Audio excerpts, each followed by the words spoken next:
Au nom du Père, du Fils et du Saint-Esprit. Amen. Évangile de Jésus-Christ selon Saint Jean.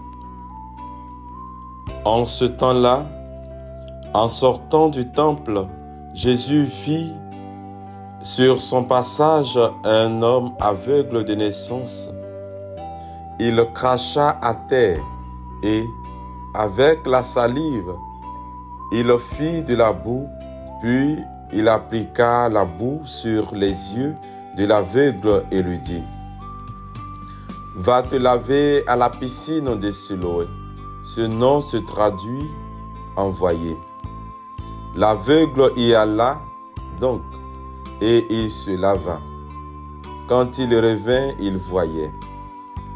Ses voisins et ceux qui l'avaient observé auparavant, car il était un mendiant, dirent alors: « N'est-ce pas celui qui se tenait là pour mendier ?» Les uns disaient: « C'est lui. » Les autres disaient: « Pas du tout.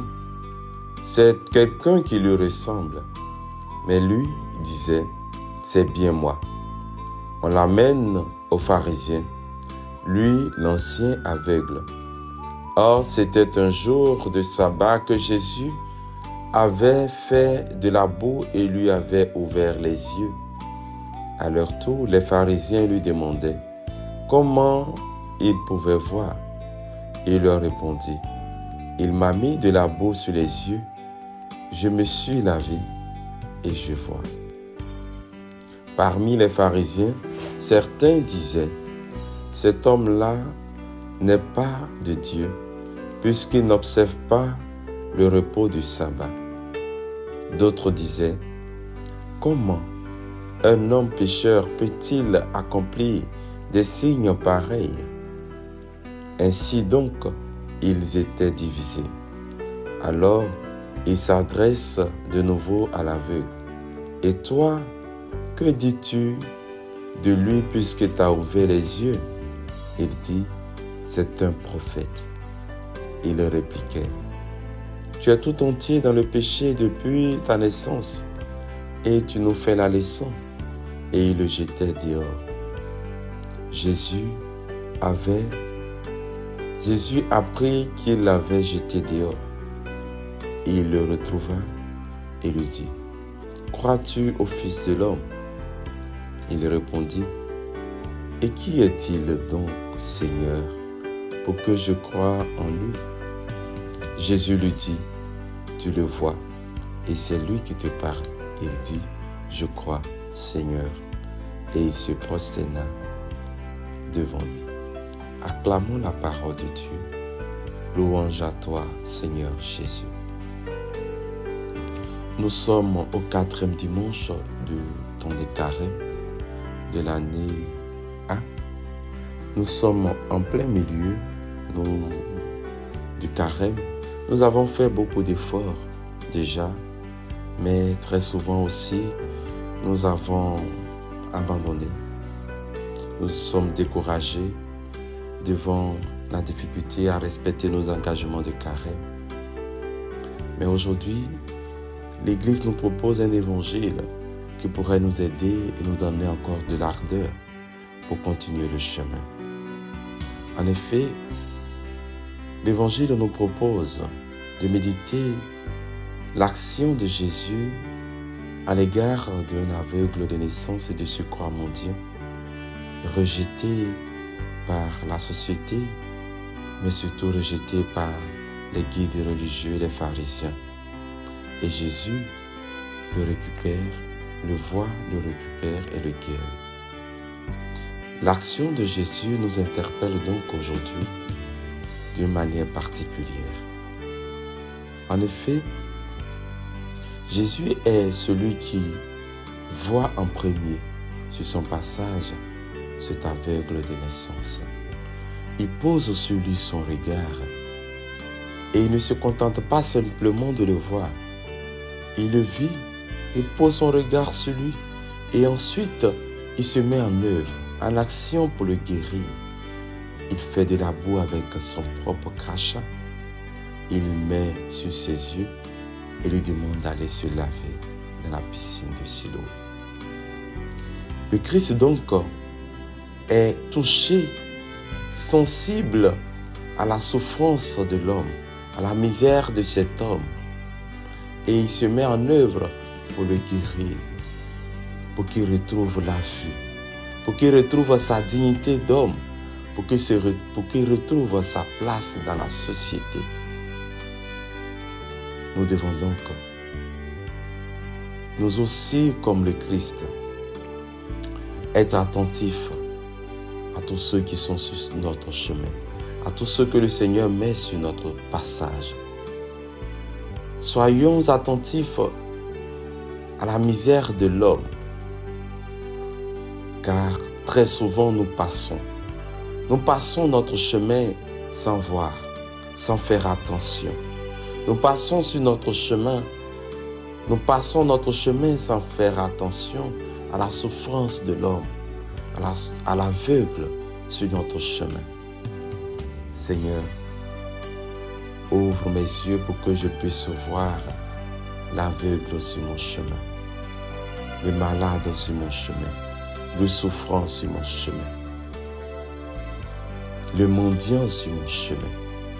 Aujourd'hui, dans notre société, il y a tellement de mendiants, de personnes avec un handicap, à situation difficile, à mobilité réduite, que nous rejetons, que nous blâmons, que nous critiquons.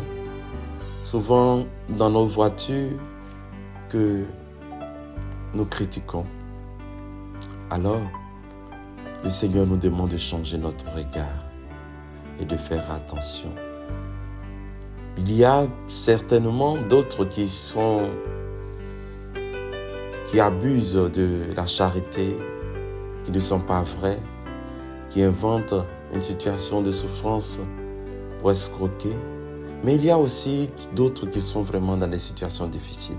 Alors à cause de ces personnes-là, le Seigneur nous demande de faire attention et de porter notre regard sur la véritable misère de l'homme.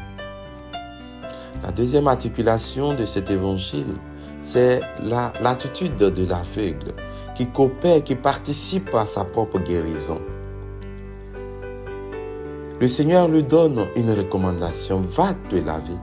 Et l'aveugle y alla donc. Et il se lava. Le Seigneur nous donne des recommandations en ce temps de carême. La première recommandation, c'est d'aller nous purifier. Le sacrement de la réconciliation. Le Seigneur nous demande de pardonner, d'aller et de demander la miséricorde, le pardon. Le Seigneur nous demande de faire l'effort pour notre propre purification, de participer à notre propre purification. Mais très souvent, c'est difficile. Il est difficile d'obéir donc à cette action, d'aller et de nous purifier. Seigneur, que ce temps de carême soit aussi un temps pour ma propre purification. Que je prenne l'engagement comme cet aveugle de naissance, d'obéir à ta recommandation et d'aller pour ma propre purification. Et nous avons été aussi très marqués et touchés par l'attitude des pharisiens qui, après avoir constaté la guérison de l'aveugle de naissance, après avoir remarqué, parce qu'on l'a envoyé l'aveugle jusqu'à lui, l'ancien aveugle, comme le texte le précise, comme Saint Jean le précise, l'ancien aveugle, il constate, il interroge et il réalise qu'effectivement il est guéri. Mais malgré tout cela, en dépit de tout cela, il le jette dehors. Il ne croit pas non seulement à cette action prophétique, mais en même temps, ils sont bouleversés parce que si c'est Jésus-Christ qui l'a fait, alors ils ne sont pas d'accord. Ils le rejettent donc, ils le jettent dehors. L'aveugle de naissance qui avait déjà été étiqueté, rejeté par la société, qui mendiait au bord de la route, qui était pris comme un rebut de la société, un déchet de la société. Le voilà, bien que guéri, encore rejeté par les guides religieux, rejeté par les pharisiens. Mais le Jésus-Christ le retrouve encore à nouveau. Apparemment, le Christ prend l'engagement d'aller jusqu'au bout.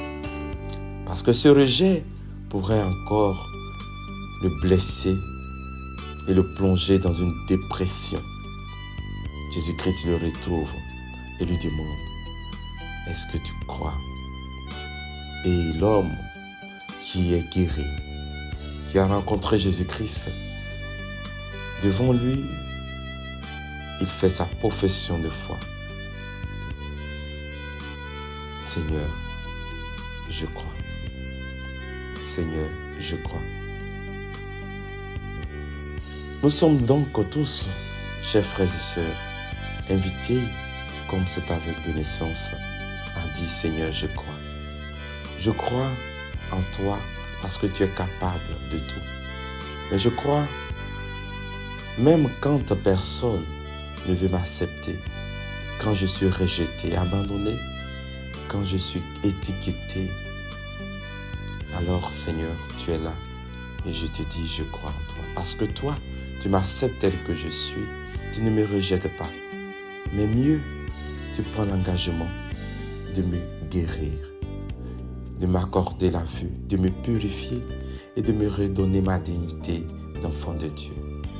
Au-delà de mes péchés qui m'ont rendu aveugle, au-delà de mes mauvais choix qui m'ont aveuglé et m'ont rendu impur, Seigneur, toi, tu m'acceptes et tu me guéris, tu me purifies.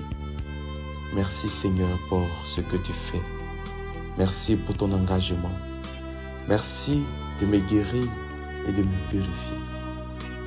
Et je voudrais te demander, Seigneur, en ce jour, de me donner également la force, moi, à mon tour, de m'engager sur mon passage, à porter mon regard sur tous ceux qui souffrent, à les guérir, à m'engager à leur apporter la vue et aussi la purification. À m'engager dans cette société, dans ma famille, dans mon travail, à être celui qui se rend disponible à apporter la guérison et la vue aux autres. Merci Seigneur, et que ce temps de carême soit pour moi un chemin pour ma propre purification, mais aussi un chemin où je m'engage pour aider mes frères et mes sœurs qui sont encore dans les ténèbres. Que le temps de carême soit pour vous, tous ceux qui m'écoutez, un chemin de guérison et de purification par Jésus le Christ notre Seigneur. Amen. Au nom du Père et du Fils et du Saint-Esprit. Amen.